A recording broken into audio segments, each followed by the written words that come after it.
I'm gonna, got it. Okay, so now, right?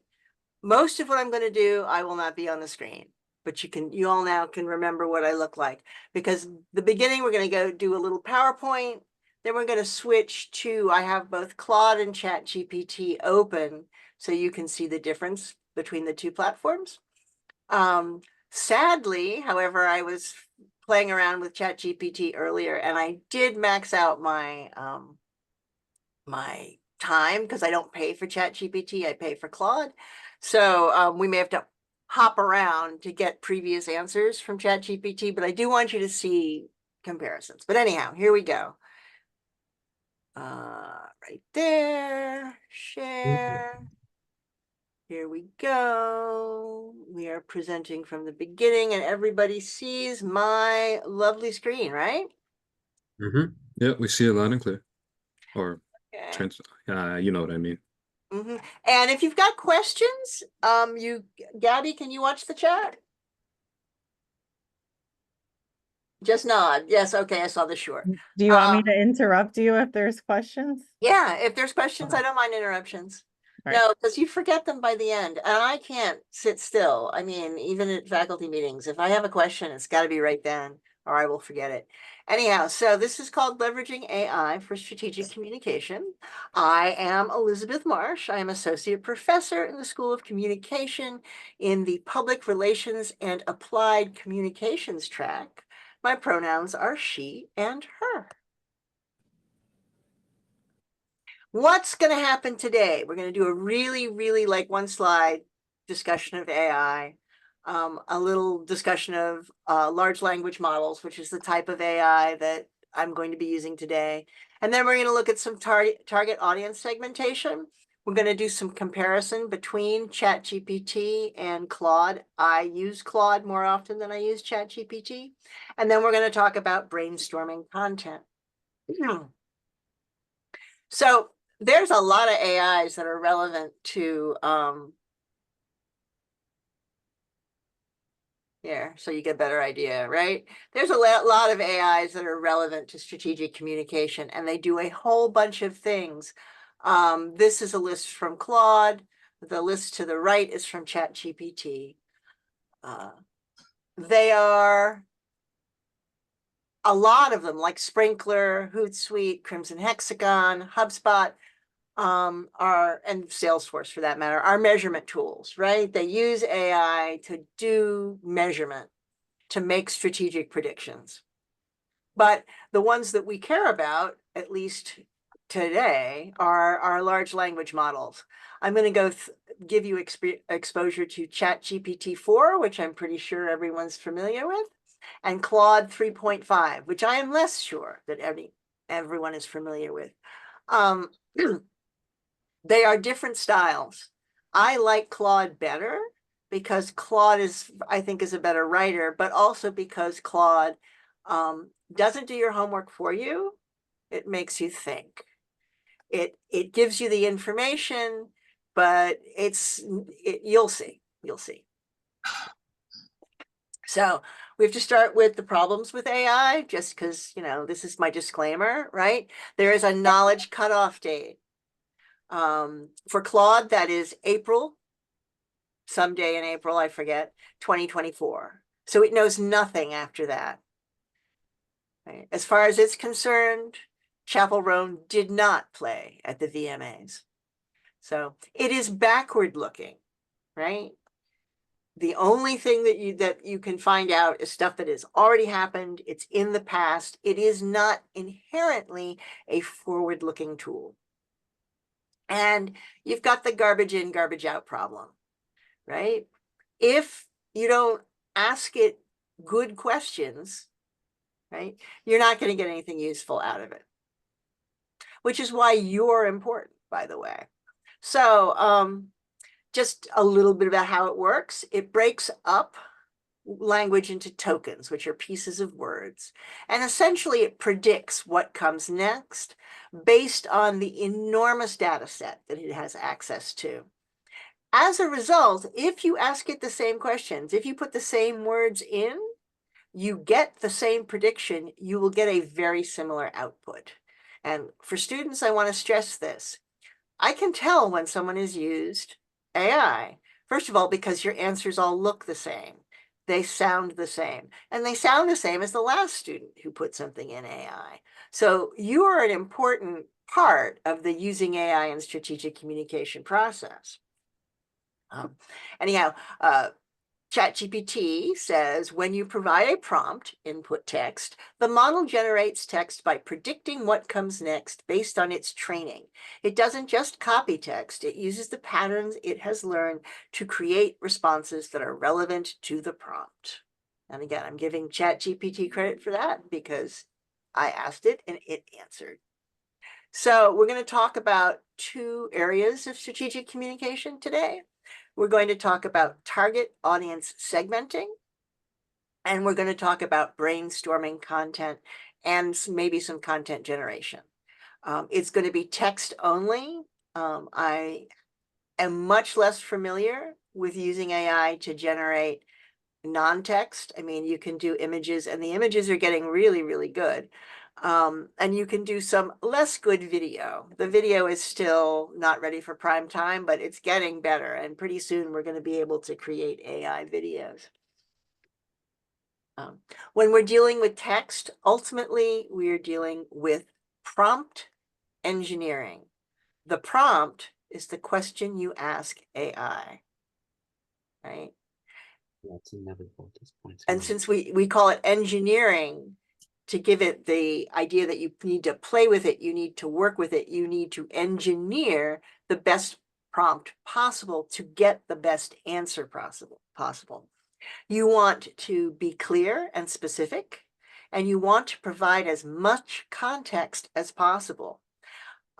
You can tell the AI who it is, right? What is the AI's expertise? And then as much information about the problem. And you want to also give it your ideas, because if AI does this better than you, why are you a strategic communicator, right? If your boss can get AI to generate the same stuff you do, they will, right? So you need to be better. You need to use AI, right? Not be used by AI, I guess. So when we say, who is the AI? A sample prompt would be, you are an expert audience analyst. What is their expertise? You have 30 years of expertise in strategic communication and developing target audience segments. And then, you know, you're whatever the problem for the brand is. That's called creating a character, right? And it changes the output. And I will show you some outputs that are slightly different, right? So now we get to the first thing we're going to do, which is target audience segmentation. Everybody's awake, right? Everybody nod if you're awake. Okay, I see you. Good, good. Am I speaking too quickly? Okay. So target audience segments. If you try to speak to everyone, you speak to no one. Very important slide for me about target audiences. You may want to sell to everyone, but the fact is when you are devising a strategic communication message, it is for a very narrow sliver of your target audience. And the narrower it is, the more likely that message is to resonate with the person you're trying to speak to. So one of the things that AI does fairly well is break audiences up into segments and give you information about those segments. All of this information in general was available before AI, but now AI can access it much more quickly than you can. Think of AI as your really smart, most of the time, unpaid intern. But like your average unpaid intern, it does make mistakes. And you have to know enough about what you're asking it to do to recognize the mistakes. But it's really fast, and it can run really quickly to the library and figure out a million things that it would take you a long time to figure out. So I have my brand for today, which is called outerwear. It is vegan motorcycle apparel. I have made this up. It does not exist. I did, however, check. There is vegan motorcycle apparel out there, so that's not completely crazy. And I gave Claude and ChatGPT 2 prompts, right? The first one is just list 10 target audience segments for outerwear, a vegan leather apparel brand for motorcyclists. And the second one is the more robust prompt, which is you are an expert audience analysis working for a high-end strategic communications firm. List 10 target audience segments for outerwear, a vegan leather apparel brand for motorcyclists. Give me an age range, psychographic profile, and reason for using this product. So now we are going to stop the share. And we're going to, oh, actually that was, well, no, I still need to share the share, right? What I need to do is go here. Come on.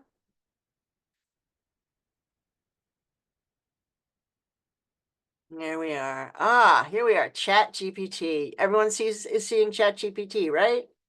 Here. Okay, so let me zip up to where I asked this question. Oh no, I don't have enough. Well, we will go ahead and we will ask it anyway.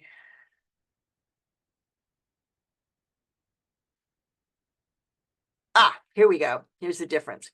So I asked, you see, here's the prompt. List 10 audience segments for outerwear, a vegan leather apparel brand for motorcyclists. And it gives me, what do you know? Here are 10 potential audience segments. Eco-conscious motorcyclists, vegan lifestyle advocates, LGBTQ plus bikers, urban commuters, female motorcyclists, adventuring touring enthusiasts, millennial and Gen Z motorcyclists, custom and cafe riders, motorcycle clubs and groups, and eco-conscious adventure women. Right?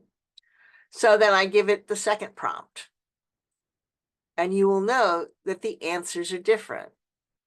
It says that it's going to give me more psychographic, it tells you at the end here. These segments reflect a strategic focus on premium, ethical, and lifestyle-driven attributes that resonate with high-end customers and niche motorcycling communities. Whereas the previous summary from ChatGPT is that each of these segments can connect with outerwear's commitment to vegan, sustainable, and stylish. So you are getting a little bit more psychographic information if you use the more robust prompt, right? So we have sustainability-driven, affluent, ethical consumers, LGBTQ plus bikers, fashion-forward motorcyclists, female motorcyclists and biker influencers, motorcycle touring enthusiasts, etc., etc. We see the Gen Z and millennial and the luxury biker clubs and communities. So you get a little bit more information and different information. So again, you want to ask as many questions as you can ask, which is why I pay for, my, let's go back here.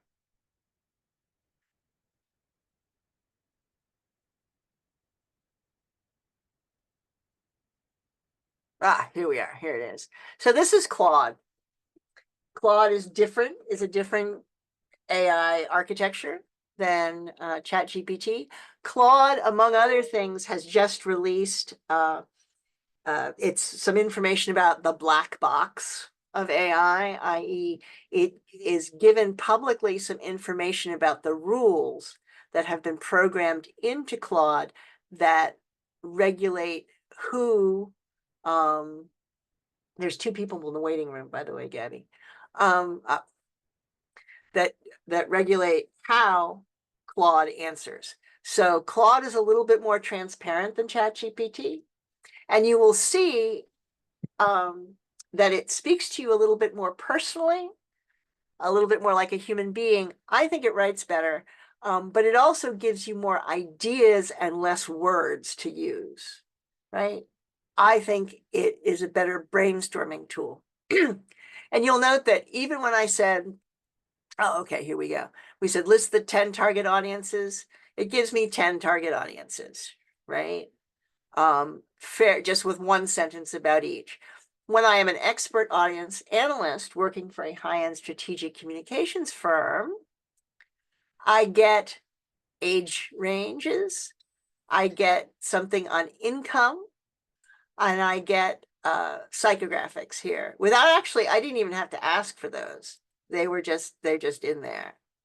And then it tells me that these segments are defined not just by demographics, but by psychographic profiles, behavioral patterns, and market potential that align with outerwear's unique position as a high-end vegan motorcycle apparel brand.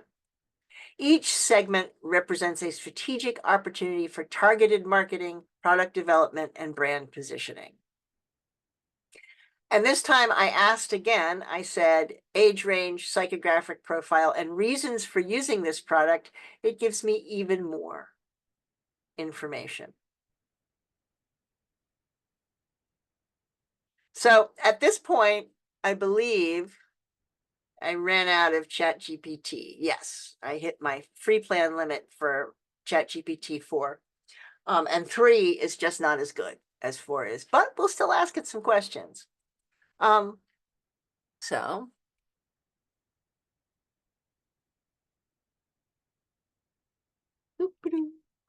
here we go, back to here. So in my slideshow, I don't need to set the slide up here, right? So outerwear is vegan motorcycle apparel for the gay community. It already markets to men and male allies, and it's looking at a possible new audience, lesbians. And its new collection is launching in, wait for it, June. I wonder why. Everyone knows that's Pride Month, right? So, this is the me part, right? This is, I looked at the choices I had here, and of course, I've defined outerwear. I mean, I gave it the name outerwear, right? I defined outerwear as being an LGBTQ plus, right, brand, which is the LGBTQ Ride with Pride. It also encompasses, because I'm talking about women in particular, there's women, okay, Claude does not specifically mention them, but ChatGPT does. Female motorcyclists and biker influencers. And this gives me the women riders seeking both protective and fashionable vegan gear, looking for brands that address gender-specific fit and style, right? Which can be important. And I will just point out that Claude gives me a lot more information than ChatGPT does, but I'm not being paid by Claude. This is not a promotion. So anyhow, having chosen this, right, I asked Claude, because I've run out of ChatGPT space, right, to further narrow the LGBTQ plus segment to women / lesbians. And Claude, by the way, you should occasionally tell your AI that they did a good job, if they did a good job. AIs, and at the risk of anthropomorphizing, want to please you. That is built into their black box. That is built into their rules. So if you tell them they're doing a good job, it will keep answering you the same way. If you're getting information that you don't like or don't want, you say, try again, and tell it what it needs to correct. Remember, unpaid intern. You must be very specific with unpaid interns because they don't work in your field. The fact is, you should know more about strategic communication than your AI does. So you can give it specific instructions. Oh, if I'm looking to the side, by the way, it's because you guys are over here. I have two monitors. Okay. So Claude says, certainly, let's focus on the women lesbian segment. And it gives me a lesbian moto trailblazers, right? 30 to 50, and it gives me the reasons for using the outerwear products. I note we have fit and comfort, which reflects the same information that ChatGPT had, right? Ethical alignment, and community statement. Size inclusivity, durability. Now, some of these things are not message oriented, right? I mean, as your brand may or may not have size inclusivity, right? You may or may not go up to size quadruple X. I mean, I would love it if they did, but that's not always the case. Things that are communication oriented are things like the ethical alignment. You can stress the fit and comfort. You can stress the community statement, right? Quality and safety. Again, it's got to be there before you can talk about it. So if you don't have quality and safety, avoid that. In fact, if you don't have quality and safety, don't work for that brand. But we don't always get that choice, right? And so this narrow segment represents a unique intersection of identities and values, blah, blah, blah, blah, blah, blah, blah.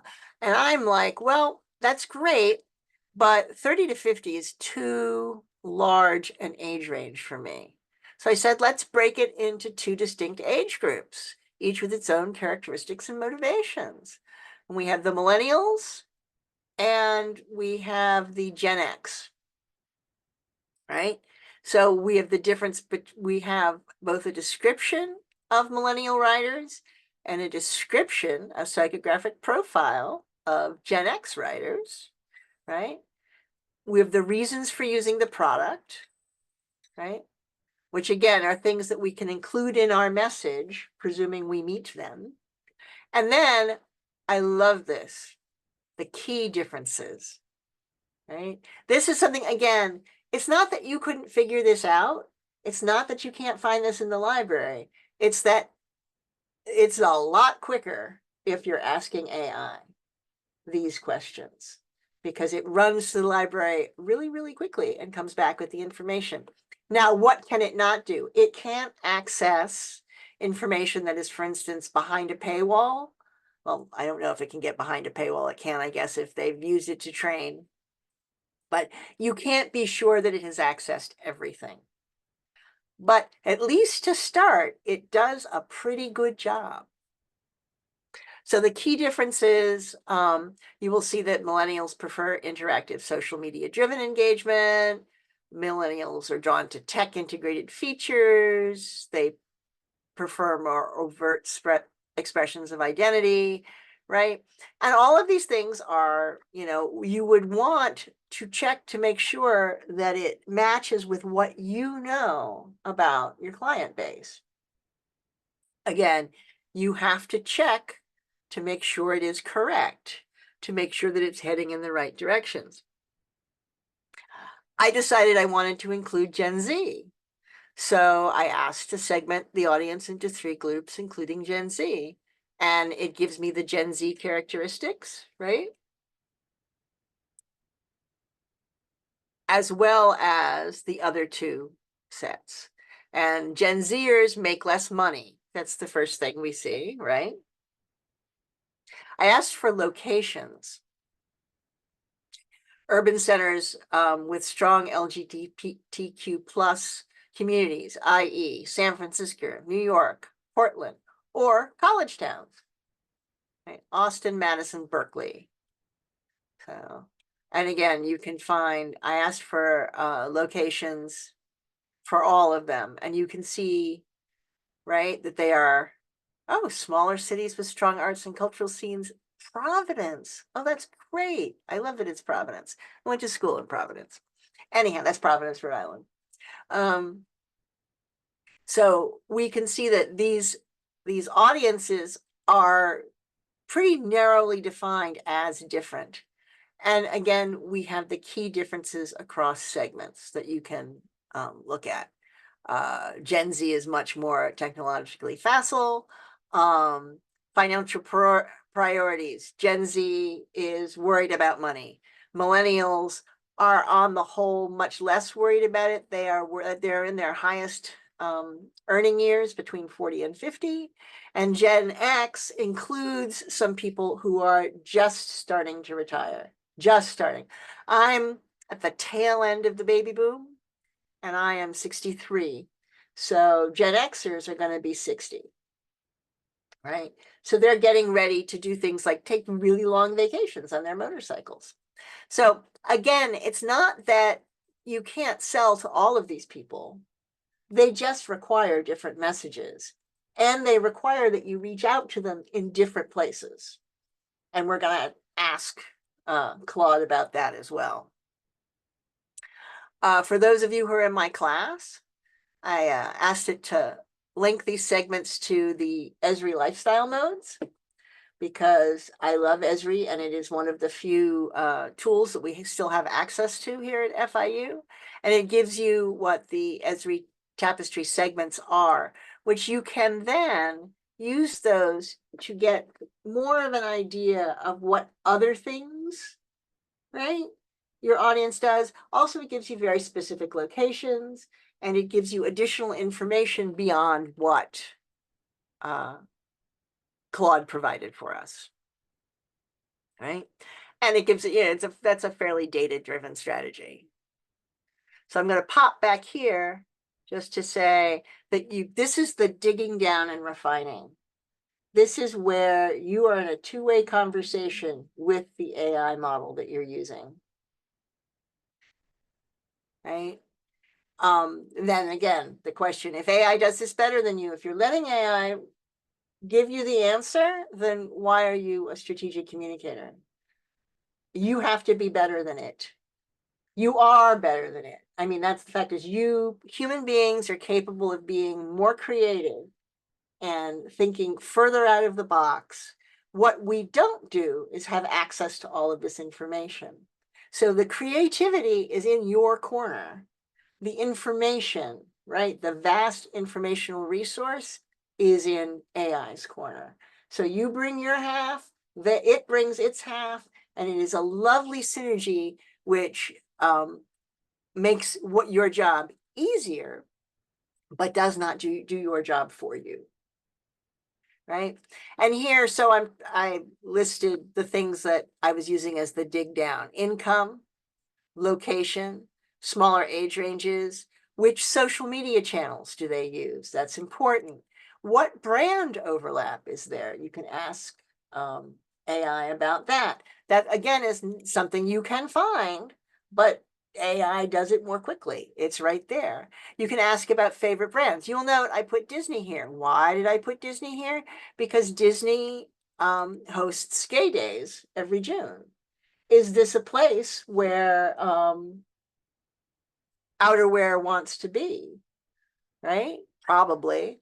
Which audience is going to be there? Or which audience are they going to be reaching? I can ask AI, AI can look at the data on who goes, what type of person attends the Gay Days at Disney, and reflect back to me. That's data, that's information. It's not telling me how to promote it, but it's telling me who is there, who can I design my message for. And then we talked about the Esri lifestyle modes. So let's go back here. Questions about target audiences? None? Everybody's following, right? Everybody's ready to take the I will not let ChatGPT do my homework for me pledge, right? Okay, good. Let's see here. So another part is going to be, right, persona generation. And ChatGPT does a decent job with that. I'm going to take the millennial writers. I'm going to take the millennial writers, right? Okay. I'm going to copy and I'm going to paste. I'm going to say develop a persona for, and I'm pasting.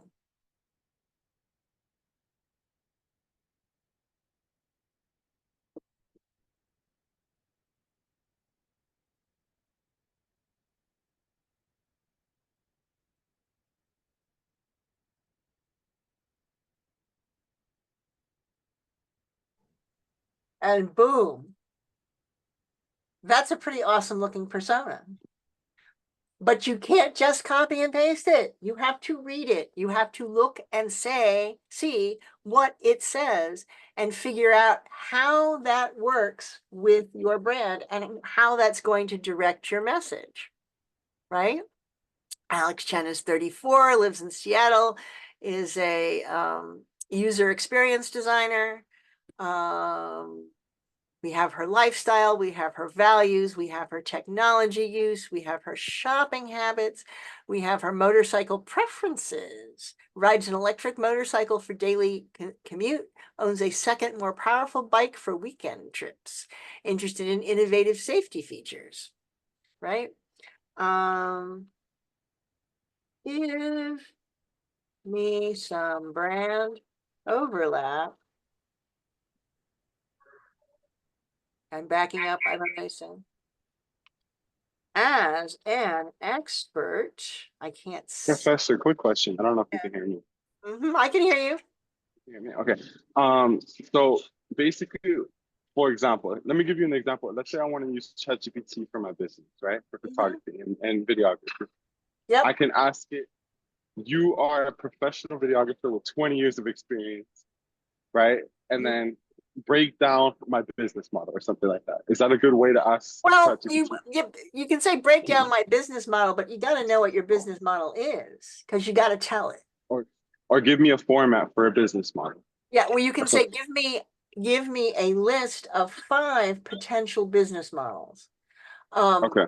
I would say probably I mean, that really is going to come down to some preferences of yours. Do you want to do weddings? Do you want to do portraits? Right?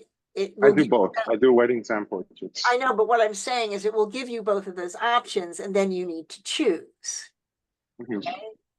It's not that you can't do both, but again, the messages are different, right? Of course. The audiences are different. So then you take, portraits, right? And give me 10 potential target audience segments, blah, blah, blah, blah, blah, for this, right? Right here, I'm giving me as an expert audience analyst, please give me some brand overlap for outerwear. Oh, for Alex, I guess I'll put for Alex Chen. Let's see if it gives me the right answer here. Oh, it got it. Patagonia, my favorite.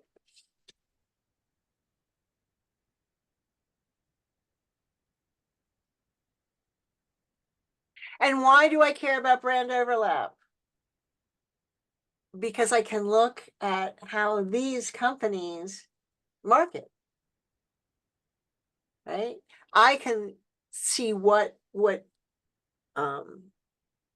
they're doing. I can also, I mean, some of them are large, right? So there will be marketing strategies that you can find in a library. You could probably ask for the marketing strategies from ChatGPT. We won't go that far into it, right? But also there's potential, of course, with holding some joint promotions if you pick 1 or 2 that you really, really like. But this, again, this is the sort of information. Here's my competitor right here, or at least some of that. Revit, high quality gear with a focus on innovation. I have a cat who wants to go out. What questions do you want to ask? Any? Are you asking me? Yeah, Or I'm you just asking? asking all of you. How Okay. many of you are there? Well, I always ask questions, so I'll let somebody else. Yes, that's Yeah. true. You always ask questions. Is everybody following, following along here? We good? We're good. I see nodding. Nodding is always makes me happy. Okay, so let's see. Let's see. Which social media channels do people like Alex Chan frequent?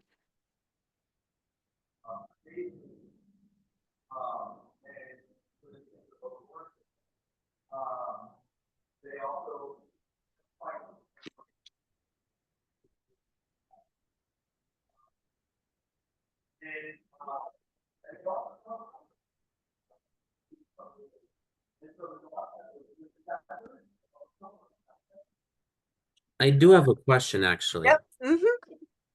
We need to know our strategies based off what we've do and how we've done it. But it's okay for us as people to use AI to help us if we don't know all the answers, right? Yes, that's the idea, is it gives you data, right?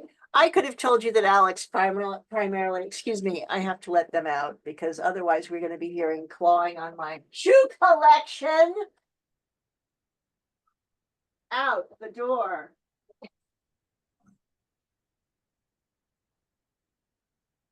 Nikes are saved. Okay. So, again, I could have told you that she's primarily on Instagram. I mean, this is not any information I don't know. What the information that is interesting to me is reminding me sometimes, right, why she's using Instagram. You guys are in a different place.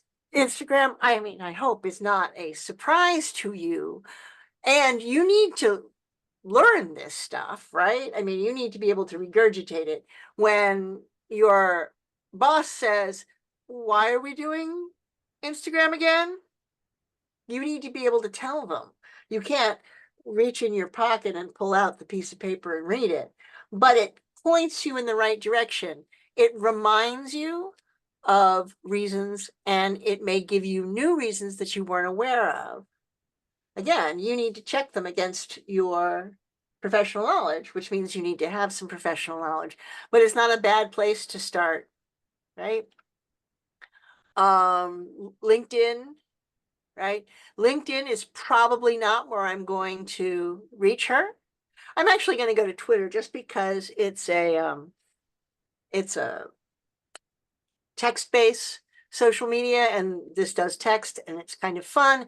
And also because I know that I hope that none of you will be using Twitter in my class, so it's something where we can brainstorm some ideas, and I don't have to worry about polluting your brain cells with too much information. It isn't original. So, yeah, brainstorm with me. You are a expert creative at a high-end social media marketing firm. Give me, well, brainstorm with me.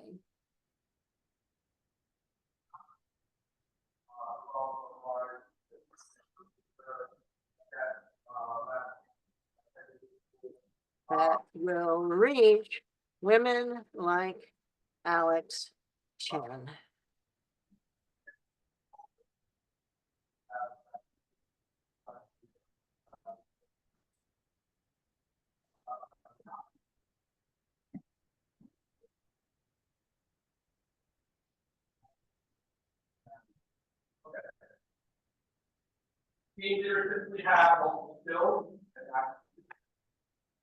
Professor, another quick question.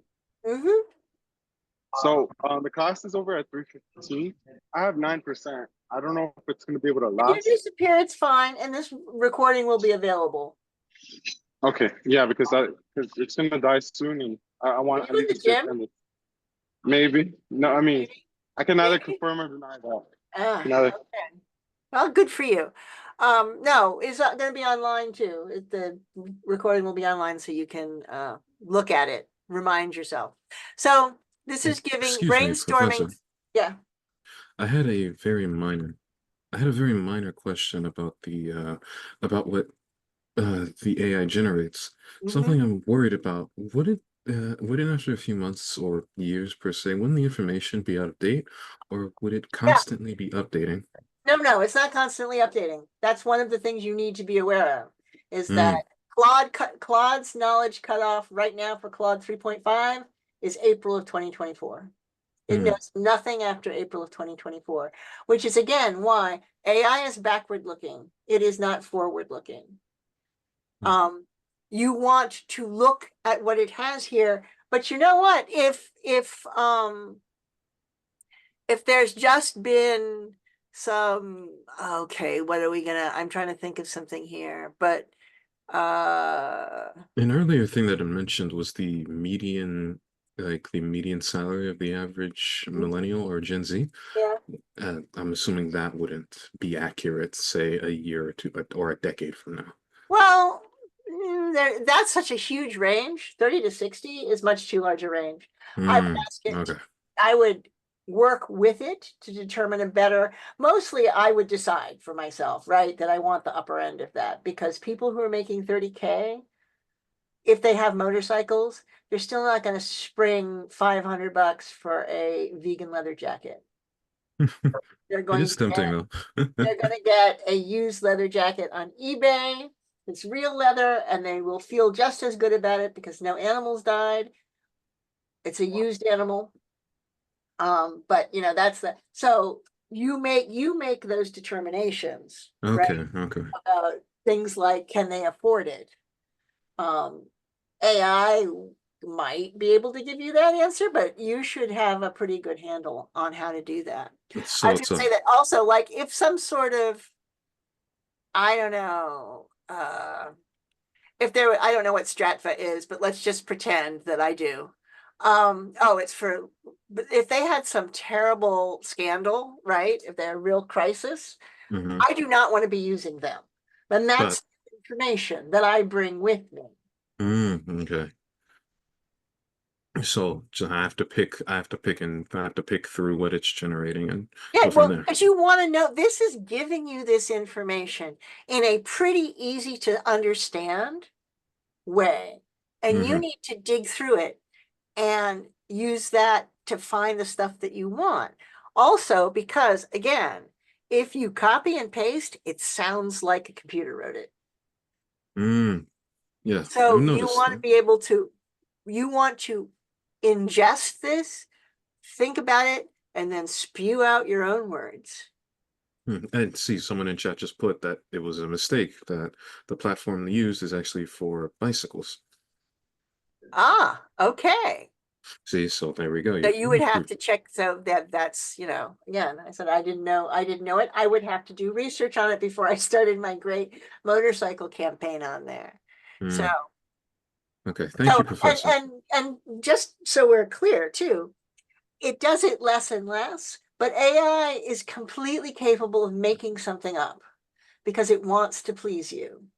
Do not ask AI to build you a car or a rocket to go into space because you will be dead when you get in it because it's going to take all the different ideas about cars and rockets, and it may even take them from science fiction and put them into your car and or rocket. And that's one of the reasons why, when you're using it for quantitative material, you need to make sure that, like if you're using it to code, which is a wonderful application, and maybe one day we will talk about coding, because what it does is it helps non-coders code, which can be really handy for strategic communicators since none of us Sounds are like it. computer scientists. But you need to understand enough about the code to want to make sure it's not making mistakes, because Okay, it will make mistakes. thank you, Professor. That's a good explanation. I think I understand it a bit better now. Okay, so if I were to pick one of these, let's do sustainable writing tips using, give me some ideas for a Twitter campaign.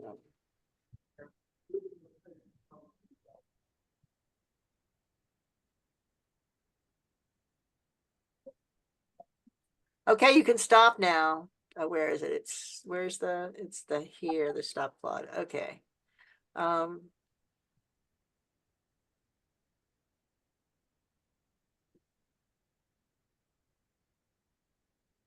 So it's going to give me some Twitter thoughts.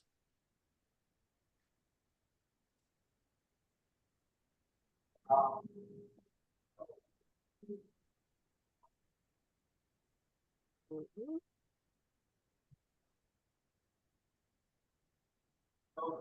And what's the one? I'm gonna go, okay, vegan leather Mythbusters.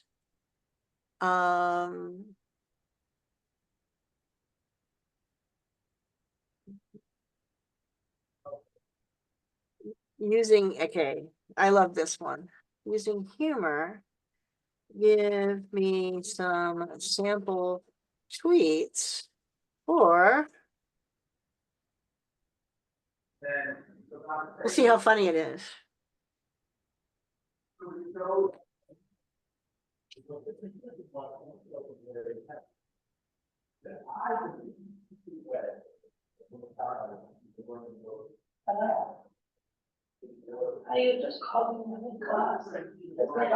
Okay, I don't know if you can see any of these. These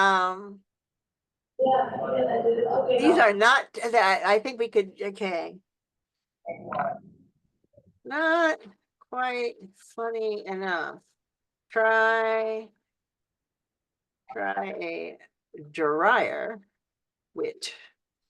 Let's see what we get. And my point here, right, is that play around if you're going to get it to generate content for you. Because the first set were not particularly amusing, but I did get one time that was something about it was which is harder, telling your parents you're a lesbian or explaining that you're a vegan. I laughed at that one.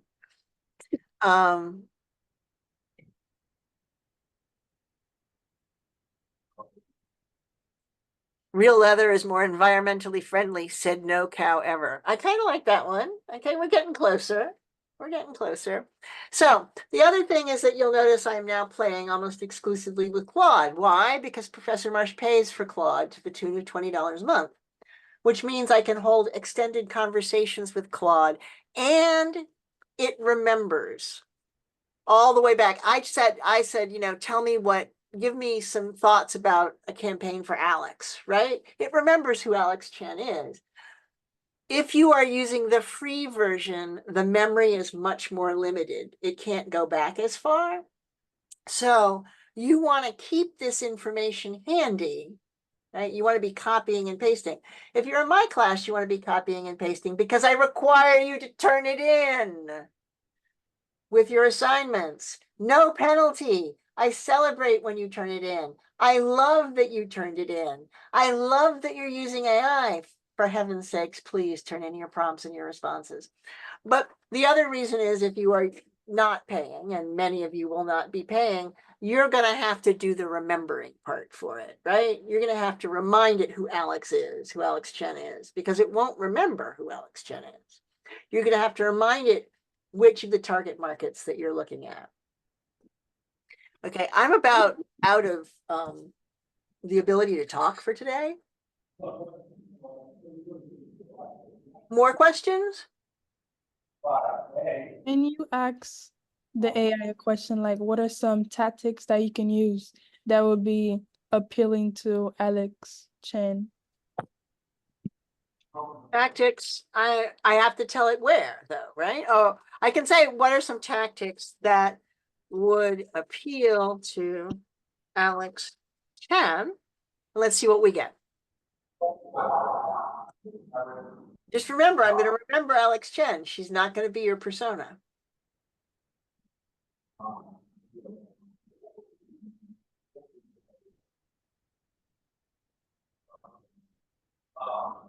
Let's see. Authenticity and brand voice, inclusive representation, sustainability deep dives, tech integration, community engagement, professional development tie-ins. That doesn't sound too interesting to me, but user-generated content campaigns, right? That's kind of interesting to me. And I guarantee you, Claude will tell you that for every single brand that you ask it about. So the important thing is that you get more specific to figure out what kind of user-generated content are we talking about. If, again, let's use my class as an example. I asked for a content calendar. I do not want to see anybody telling me that Tuesday is behind the scenes day. Why? Because ChatGPT always has Tuesday as behind the scenes day for any brand at any time. I don't know why it is such a fan of behind the scenes, but it is. I need more than that. I need to know why. I need to know why it's appropriate for your brand, right? Because it's not appropriate for all brands, but you know, ChatGPT thinks so, right?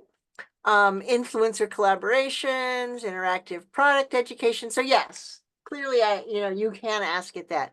Now, host expert sessions on Twitter or Instagram Live. So we can say, give me some more detailed ideas about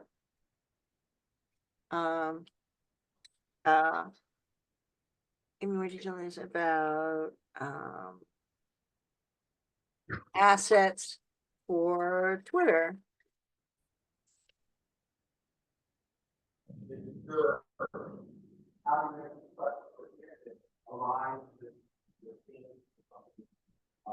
Things like it gave me the dimensions for better mobile viewing. I love that. Again, I could look that up, but it tells me. Professor, a minor thing to say. Uh-huh. One of the classmates in the chat says he might have to go soon due to his battery running low. That's fine. Yeah, I'll have to go. This will be available online. We already know who you are. You'll be March present. So you know, if you need to flee, flee. You don't have to catch the 3 o'clock bus though. All right, Professor. Have a good day. You too. So it gives me more information. So everyone here needs to promise me that they're going to be using AI as an ally, as a friend, as your unpaid intern, not as the person who's doing your homework for you. Because there's so much information there, and some of it is really awesome.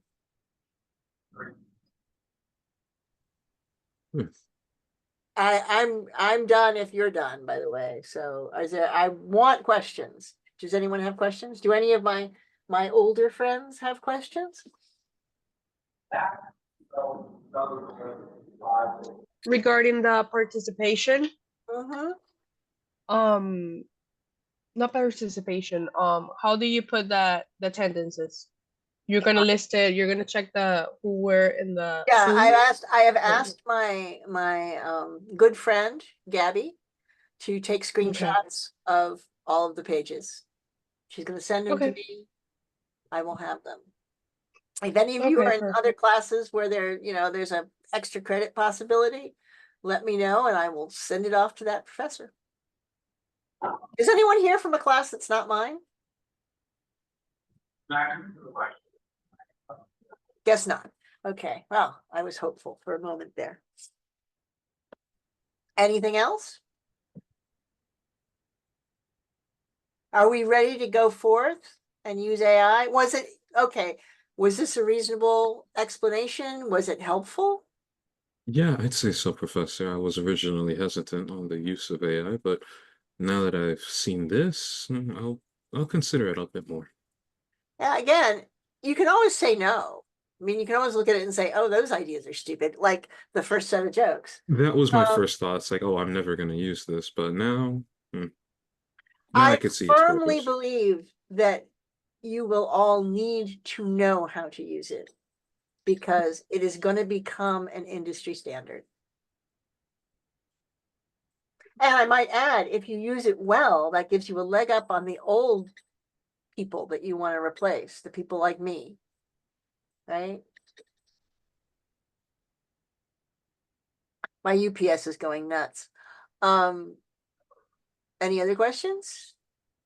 I want how can we arrange? I'm gonna send out a anonymous survey to my class about the value and about information that you wanted to see or didn't want to see for this webinar, because I am part of the continual improvement program, right? I want to be better each time. If you're ready to tell me that, non-anonymously, you can send me an email. Because I really want to know if this is useful and if it's stuff that you care about. So, any more questions? No, but I have a comment. I think it was useful to see how you wrote the questions because I usually shy away from AI because I guess some of the responses that I get will have me working even harder on the stuff to like edit and all that. So I thought it was really helpful how you like kept asking it prompts and questions. Yeah, the more detail you give it, the better, the more specific, and the more likely to be right also. The more detail you give it, the more likely to be right coming back. For my academic friends out there, if you tell it which journal to look at, it will find real journal articles for you. It won't make them up. As long as it can access that journal information. All right, goodbye. Have fun lives. I will see everybody next Wednesday. And Teacher, where can we find this video recording? it's gonna be up. Gabby, where is it going to be up? I'll send it to you. You can put it in Canvas. Okay. She's gonna send Thank you it for to me, the put it in presentation, Canvas. Professor. I Oh, appreciate my it. pleasure. This is fun. I mean, I